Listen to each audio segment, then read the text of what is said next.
Et oui, qu'est-ce qui se passe aujourd'hui au niveau du totalitarisme islamiste ? Qu'est-ce qui se passe ? C'est-à-dire, est-ce que c'est un projet, une stratégie ? Elle existe depuis quand ? Un livre passionnant nous le dit, on en parle tout de suite. Sud Radio, Berkoff dans tous ses états. Le face-à-face. On en parle avec l'invité d'André Berkoff. On accueille tout de suite Alexandre Delval, géopolitologue, essayiste et auteur du livre Le Projet. C'est coécrit avec Emmanuel Razavi et c'est publié chez l'Artilleur.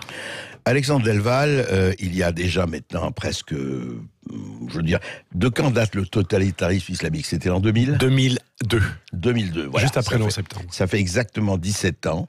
Je me rappelle qu'un certain Alexandre Delval, que je ne connaissais pas, j'ai reçu ce livre qui s'appelait Le totalitarisme islamique, et je me disais de quoi il s'agit-il, et il était l'un des premiers, sinon le premier à en parler, et je me rappelle que vous avez été accueilli pour le moins fraîchement.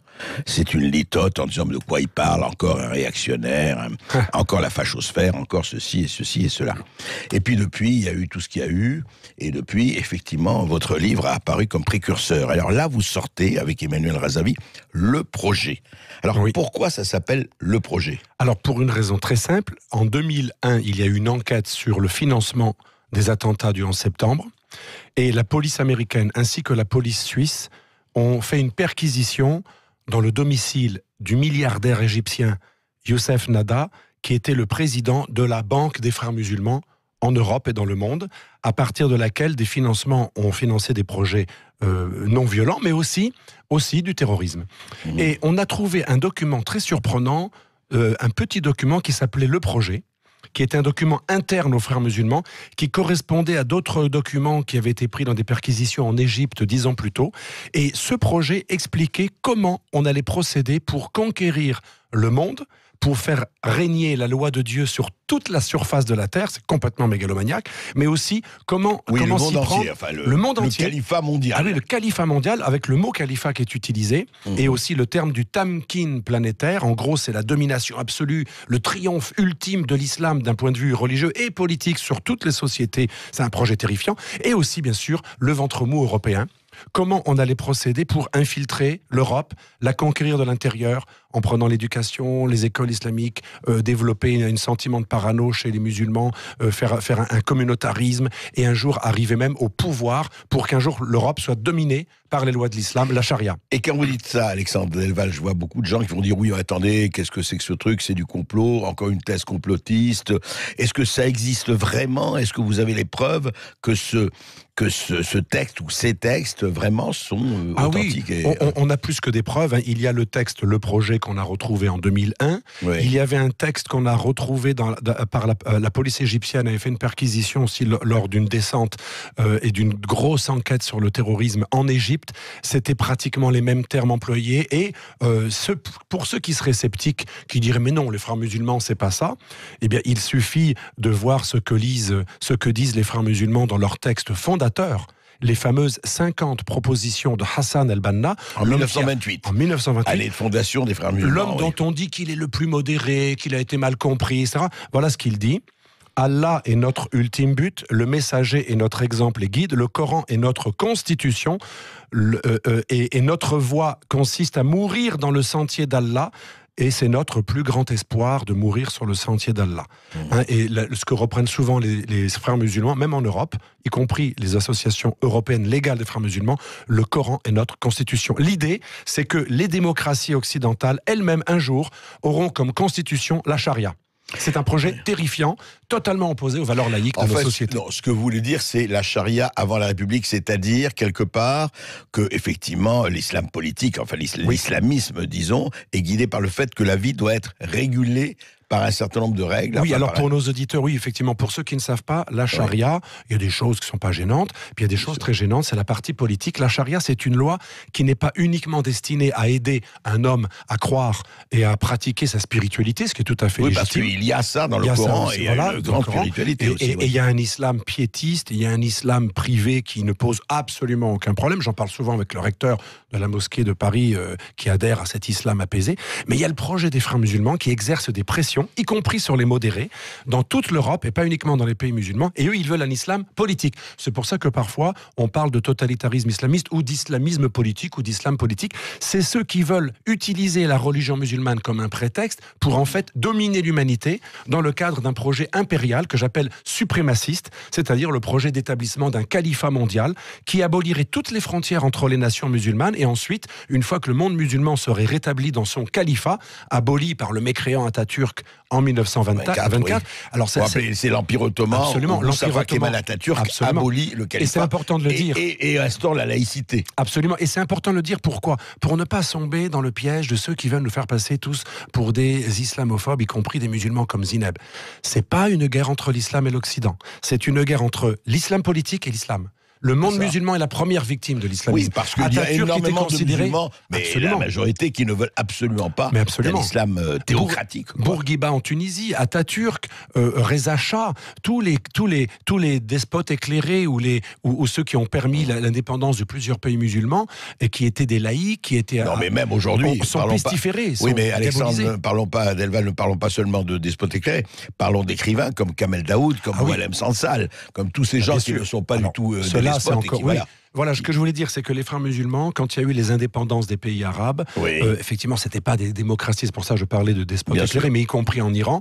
Mais il y avait un autre projet concurrent qui était lui aussi anticolonial, qui était le projet de l'islamisme. Les anticoloniaux voulaient des États-nations. Le nationalisme arabe. Voilà, finalement sur un modèle occidental. Et les islamistes disaient non, même l'État-nation, c'est déjà une aberration mécréante, puisque l'islam ne reconnaît qu'une seule nation, en tout cas l'islam politique, c'est la Oumma, qui doit être unifiée dans un Oumma califat. veut dire mère et terre. Mais absolument, c'est la communauté matrie. Et ce qui est terrifiant dans le projet des frères musulmans, c'est que c'est le projet de Daesh. Et nous le montrons dans ce livre. Daesh ou Al-Qaïda, toutes les organisations néo-califales, elles n'ont pas inventé le mythe du califat. Il est dans les textes fondateurs des frères musulmans. C'est-à-dire, les frères musulmans, ils sont en cravate, mais ils ont le même projet que les barbus salafistes les plus caricaturaux, avec leur déguisement à la Taliban. Finalement, seule l'apparence change et les méthodes. Mais le but, c'est soumettre l'humanité à un pouvoir totalitaire qui va régir tous les comportements humains, c'est-à-dire le projet de la charia, car la charia, lorsqu'elle est appliquée à 100%, surtout dans la version salafiste, parce qu'il y a encore une contre-vérité, les frères musulmans, c'est pas une garantie contre le salafisme. Ils sont eux-mêmes issus du salafisme. On les appelle les salafistes réformistes. C'est la même matrice, et on en a parlé. La matrice, beaucoup. c'est l'école hanbalite, qui est l'école la plus radicale de l'islam sunnite. Alors, justement, Alexandre Delval, ce que vous racontez dans le livre, c'est aussi ce qui s'est passé, effectivement, le projet. Et alors, et vous racontez tout ce qui se passe et tous les processus d'infiltration, de dissimulation, effectivement, et de prise du pouvoir. Alors, aujourd'hui, on est en 2019, il y a eu encore un attentat à Londres, j'en ai parlé dans la première partie de l'émission, et Daesh a revendiqué, même si c'est vrai ou c'est pas vrai, mais Daesh a revendiqué cet attentat de London Bridge il y a 2 jours.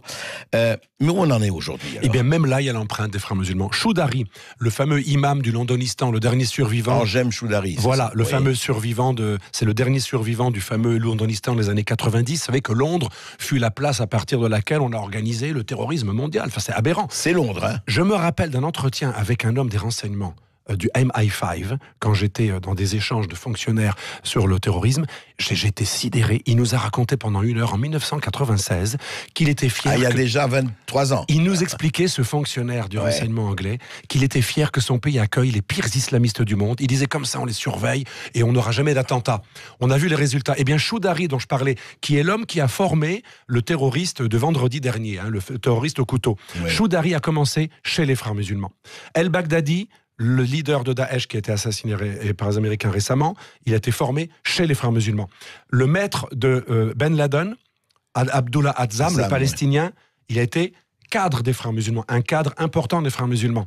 On pourrait continuer la liste. Zawahiri, le chef d'Al-Qaïda, a commencé proche des frères musulmans, et sa famille était issue des frères musulmans. Les frères musulmans, c'est la matrice qui a réhabilité le mythe du califat, et aussi ce qu'on lui doit, entre guillemets, c'est cette stratégie de paranoïsation. Rendre les musulmans paranoïaques en faisant croire que tout le monde complote contre l'islam. Oui, tout le monde est islamophobe, tout le monde leur en veut, tout le monde est etc. islamophobe, donc on le retrouve. Leur idée, c'est de prendre en otage et d'assigner à résidence la population musulmane. Les pires ennemis des musulmans, c'est les islamistes. Ils veulent les prendre en otage, les rendre paranoïaques, faire croire que tout le monde est contre eux, quand on voit qu'aujourd'hui, ils ont même l'indécence de traiter les démocraties démocraties qui ont accueilli de nombreuses familles. Moi aussi, je suis un fils immigré. Et ils accusent les démocraties occidentales, même la France républicaine qui donne des bourses à tout le monde, des HLM à tout le monde. On accuse la France de racisme d'État. Quelle honte! Et ça, c'est les frères musulmans. Alors certes, aidés par l'extrême gauche, parce que les deux, c'est l'alliance du rouge et du vert, les deux ont trouvé dans cette stratégie de paranoïsation qui conduit vers un apartheid volontaire. Gauche pense toujours à la révolution par procuration. Voilà, eux recherchent d'un nouveau prolétariat. Absolument, ils recherchent pas que des prolétaires, ils recherchent des révolutionnaires. Et quoi de mieux que ceux qui veulent détruire les nations partout sur la terre et établir un califat mondial. Ils régleront leur compte ensuite. Moi, j'avertis la gauche, la gauche ne gagnera pas. Khomeini a liquidé ses alliés de gauche et d'extrême gauche. Le Parti communiste iranien. Qui a marché avec lui et il s'est retrouvé laminé. Absolument. Et rappelons-nous l'Afghanistan. Ça se saurait si les islamistes aimaient les communistes. Donc c'est une erreur absolue. Les pires ennemis des communistes, ce sont les islamistes. Les islamistes respectent 1000 fois plus un chrétien qu'un athée communiste. Mais cette haine de l'Occident, d'Israël, de l'Amérique, des démocraties libérales, du capitalisme, fait que les rouges se jettent dans les bras du vert. Ils le regretteront. Mais aujourd'hui, ils sont en plein. La manifestation contre l'islamophobie d'il y a quelques semaines, c'était quoi ? Des frères musulmans et des néo-gauchistes. C'est complètement suicidaire, mais malheureusement, c'est une alliance très forte qui a commencé en Angleterre, à l'instigation d'ailleurs des trotskistes anglais, qui ont fait alliance avec les frères musulmans il y a déjà 20 ans. Oui, mais alors juste une question, même si on est dans l'irrationalité la plus totale, mais en fait, on est dans la rationalité, comment expliquez-vous qu'on massacre à Londres, alors que c'est Londres qui a accueilli tout le monde, y compris les islamistes les plus C'est ce que j'aurais avancés. voulu dire à ce fonctionnaire anglais qui disait « Nous, on reçoit tous les pires terroristes, y compris interdits en Arabie Saoudite. » Imaginez, on a accueilli dans les années 90 des islamistes considérés extrémistes par les Saoudiens. D'accord, oui, pas mal. Et même le Hizb ut-Tahrir, qui est un parti califal proche d'Al-Qaïda, il était interdit par le Hamas, qui le trouvait trop extrémiste, et il dirigeait des élections universitaires dans les facs anglaises. Alors ça a duré jusqu'à 2005. Les Anglais ont attendu 2005 avant de nous livrer le cerveau des attentats de 95 à Paris, Ramda. C'est aberrant, ils ne voulaient même pas extrader le cerveau du terrorisme. Alors une fois qu'ils ont pris 50 morts plus tard, là, ils ont commencé à coopérer avec les polices internationales, y compris les pays arabes se plaignaient du manque de coopération de l'Angleterre. Et l'Angleterre n'a pas été épargnée. Ça prouve que vous collaboriez ou pas avec les islamistes, ils vous remercient en vous attaquant. Et donc, c'est horrible à dire, c'est mon article d'aujourd'hui à Valeurs Actuelles. L'alliance avec les islamistes ne paye jamais. Vous n'êtes jamais payé de retour par ceux qui vous considèrent comme des inférieurs. C'est comme les nazis. Ceux qui collaboraient avec les nazis n'étaient pas forcément épargnés. On se rappelle des Ukrainiens et des Staliniens qui ont été traités par... Mais alors justement, dans ce livre, le projet, encore une fois, qui se lit vraiment comme un roman policier, sauf que ce n'est pas un roman, c'est un thriller, oui. Et en fait, Alexandre Delval, au bout de cette enquête où vous montrez toutes les ramifications, vous montrez tout ce qui s'est passé, on peut être optimiste ou pessimiste? On peut être assez optimiste vis-à-vis de la lutte antiterroriste, car on a des polices très efficaces, on a une prise de conscience. Quand les gens tuent, quand même, il y a une prise de conscience, il y a des mesures, les lois vont peut-être évoluer même en Angleterre. Par contre, on est beaucoup plus inquiet. Mon co-écrivain Emmanuel Razavi, grand reporter de guerre, il a fait tout le monde entier, l'Afghanistan, il a même été attaqué par les frères musulmans pendant la révolution arabe en Égypte. Il a failli mourir d'ailleurs plusieurs reprises. Il a fait une agence de presse au Pakistan, en Afghanistan. Il était sur tous les terrains. Eh bien, on se rend compte que le grave danger à long terme, ce sera peut-être pas le terrorisme, ce sera ce que j'appelle les coupeurs de langue. Vous savez, les terroristes, c'est les coupeurs de tête. Et ce que j'appelle les coupeurs de langue, l'expression de l'Égyptien Mahdi Allam, eh bien, les coupeurs de langue, c'est ceux qui veulent vous faire taire, qui utilisent votre droit, vos valeurs pour les retourner contre vous. Et ça, c'est les frères musulmans. Les frères musulmans sont très malins. Ils sont djihadistes en Palestine, à Gaza, contre les diables sionistes, mais ils sont anti-djihadistes et contre la violence en Europe. Ils sont pas fous. Ils l'ont théorisé avec Kardawi, leur grand leader spirituel. Kardawi a dit, El-Kardawi, le maître de Tariq Ramadan, pas de djihadisme en Europe.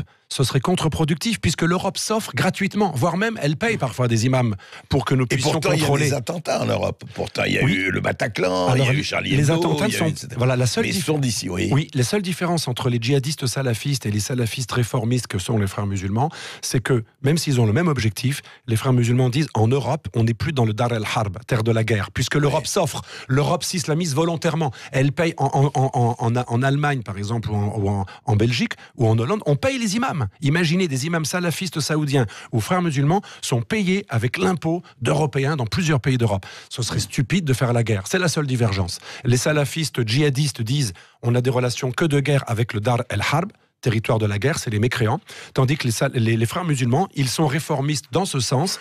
Ils disent, révisons ce que pense la charia, parce que c'est dans le corpus de l'islam classique. Normalement, on est terre de la guerre. Et les frères musulmans apparaissent comme des modérés, parce qu'ils vont voir les politiques européens et ils disent, donnez-nous des mosquées et des centres islamiques. Nous, on est islamistes, mais on agit par étapes et on met de l'eau dans notre vin. Parfois, on édulcore et on ira dire aux gens de se calmer. On les dissuadera d'aller faire le djihad en France. On leur dira de le faire en Israël, mais pas en France. En disant tout va bien, l'ordre règne à Varsovie, comme disait l'autre. Mais la grande trahison des clercs, c'est que quand on accepte une organisation qui vous dit, nous, on va calmer les djihadistes en Europe, on va leur dire de ne pas faire le djihad.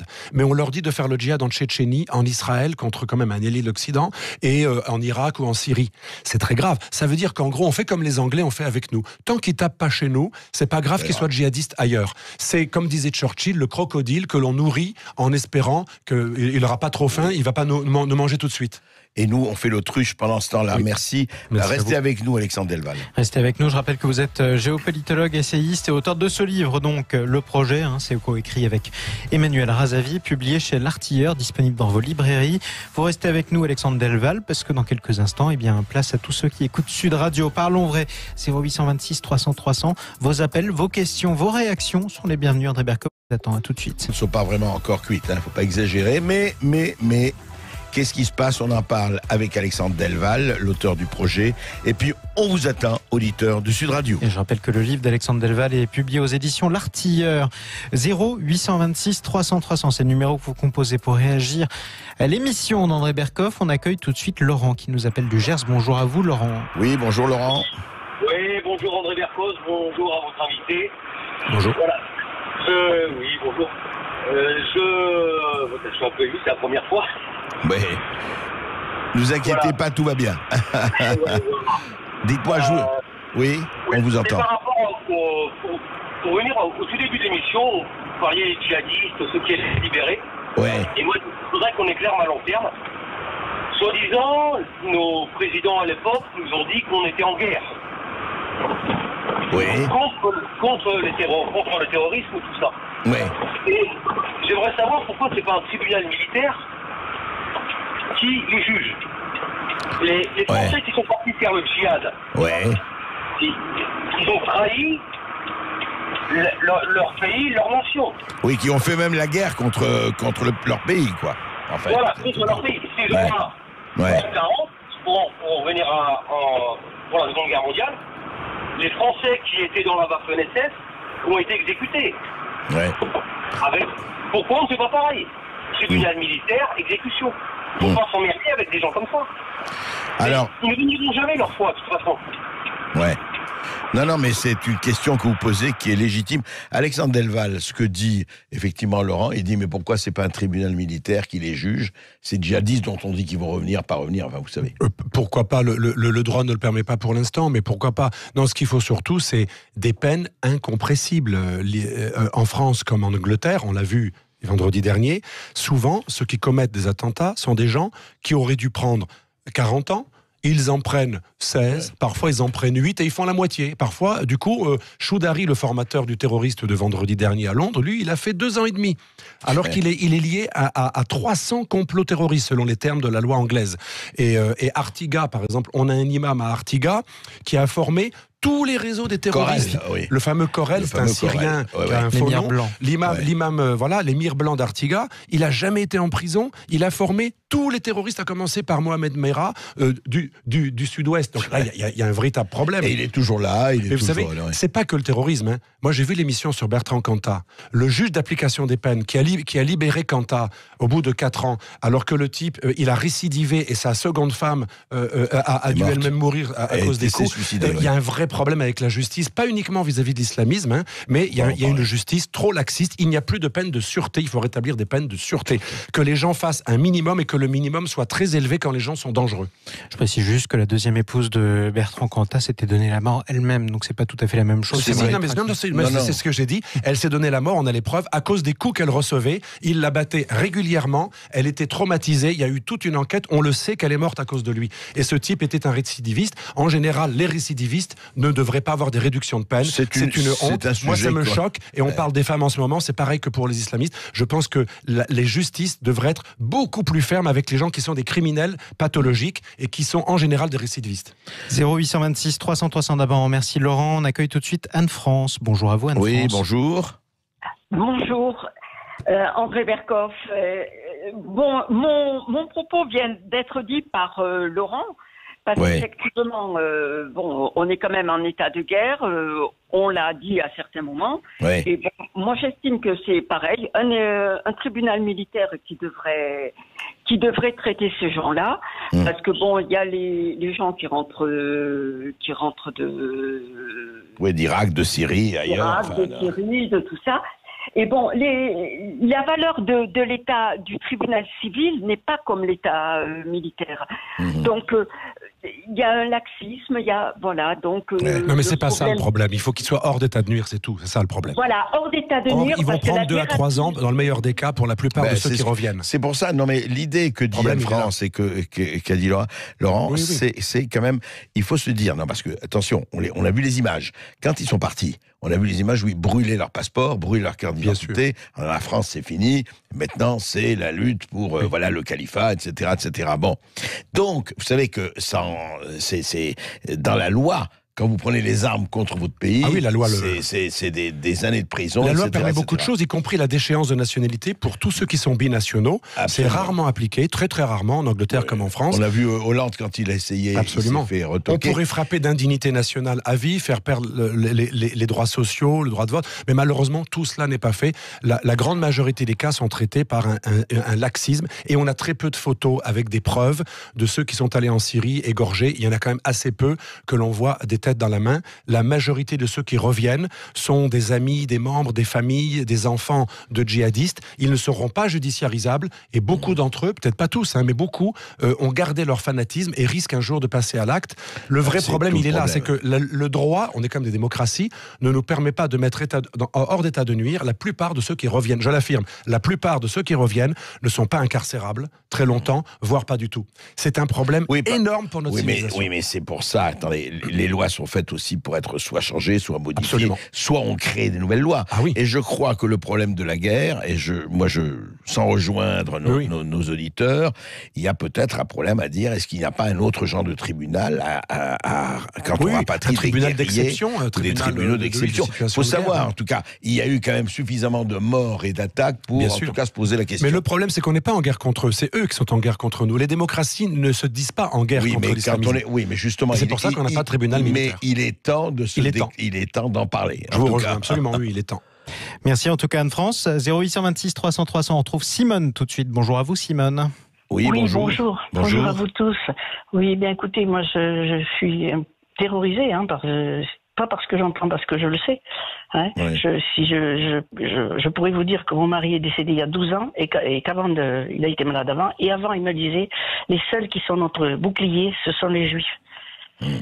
Il n'y a qu'eux qui peuvent faire quelque chose contre la menace que nous avons, Israël. Ah oui, Israël, vous voulez dire, c'est ça, oui. Oui.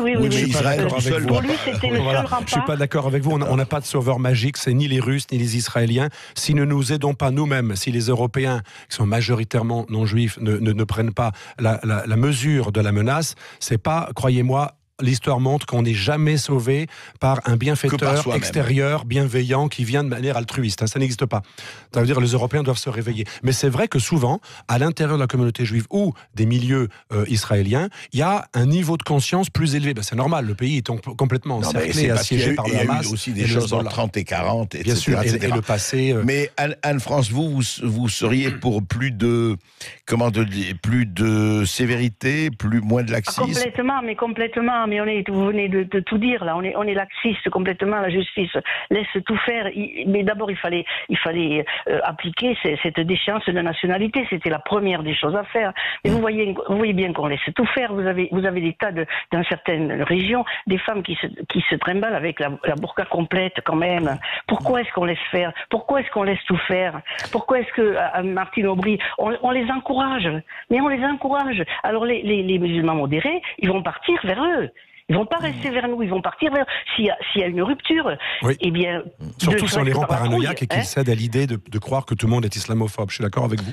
Ouais, non, mais le problème, c'est le laxisme. Il est fondamental, là. Il y a une autre... merci, en tout cas, Anne-France. Merci à vous de nous avoir rappelé. Le laxisme et l'islamisme non violent qui grignote des pans de la société, des quartiers, qui deviennent de plus en plus visibles. Ce qu'on appelle les revendications religieuses quotidiennes. J'en parlais avec un ancien de la DGSE, Martinet, qui maintenant est consultant. Il disait, ça, c'est quelque chose de très difficile à empêcher.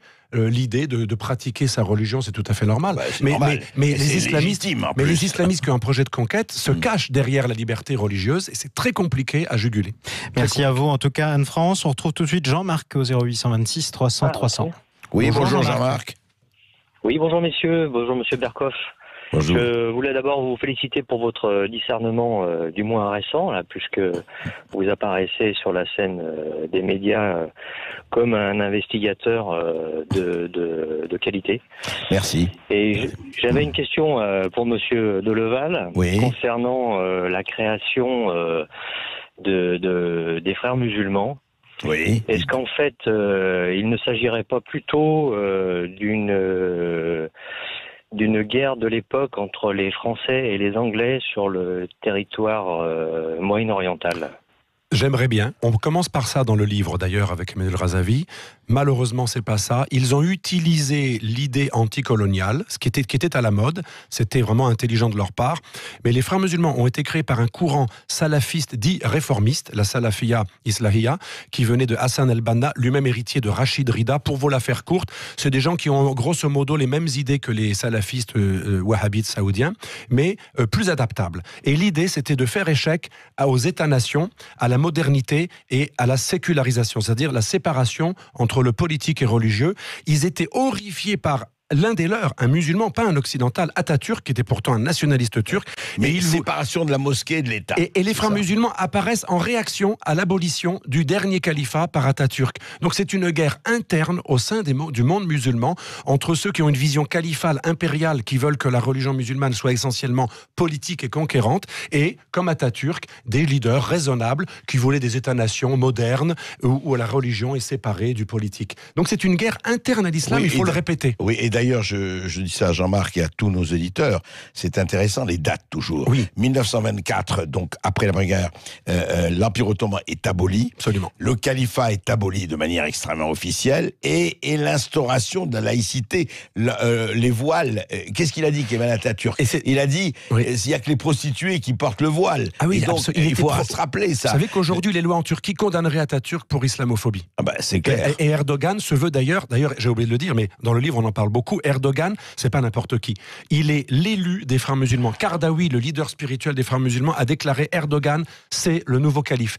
Et là où c'est inquiétant, Erdogan envahit Chypre, il continue à coloniser Chypre, il menace la Grèce, il menace Total et d'autres entreprises. Il menace de lâcher avec 3,5 son millions armée. de migrants. Enfin, il menace de lâcher des migrants. Il investit la Libye aujourd'hui de manière extrêmement présente. Il investit la Syrie.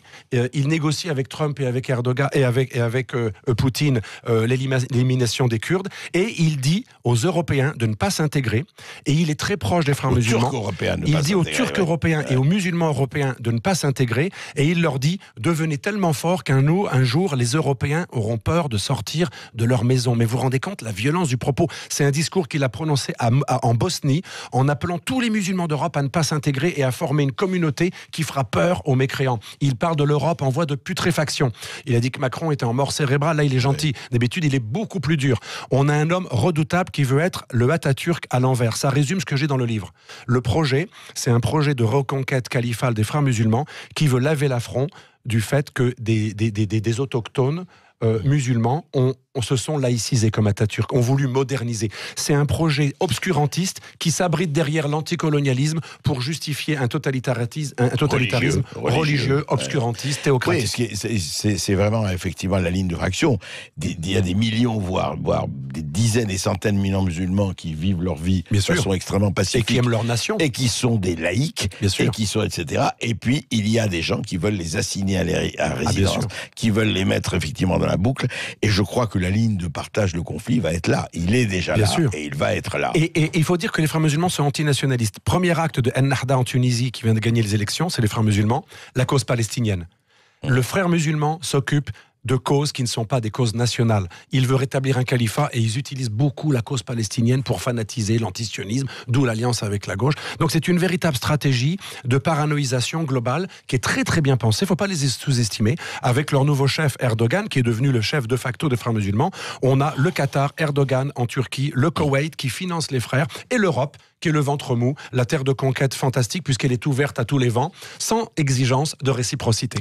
Eh bien, à suivre. Merci à vous en tout cas Alexandre Delval. Je rappelle que vous êtes l'auteur de ce livre. Le projet s'est publié aux éditions L'Artilleur. Dans quelques instants, place aux clés d'une vie sur Sud Radio avec Jacques Pessis qui recevra Irène Jacob. Juste une précision, mais c'est important quand même de le citer dans cette histoire de Bertrand Cantat. La procureure de la République de Bordeaux a déclaré, je cite, les investigations menées n'ont pas permis de caractériser que le suicide de Christina Excuse-moi, je m'inscris en faux, elle était battue par ce mec. Sans doute, mais la décision de la justice, et je vous la cite, c'est important de citer. Cantat, c'est une honte déjà qui se produit sans cancer. En tout cas, il a battu sa deuxième femme, il a battu toutes les femmes qu'il a rencontrées. Je ne sais pas pourquoi vous le défendez. Toutes les femmes qu'il a rencontrées, il les a battues. La justice, Alexandre Delval. Ce n'est pas le sujet, vous arrêtez là. Voilà, on arrête là. Voilà, mais en tout cas, la justice l'a déterminé qu'il n'y avait pas de lien de cause à effet. C'est important de le citer quand même. Merci à vous. En vrai sur Sud Radio.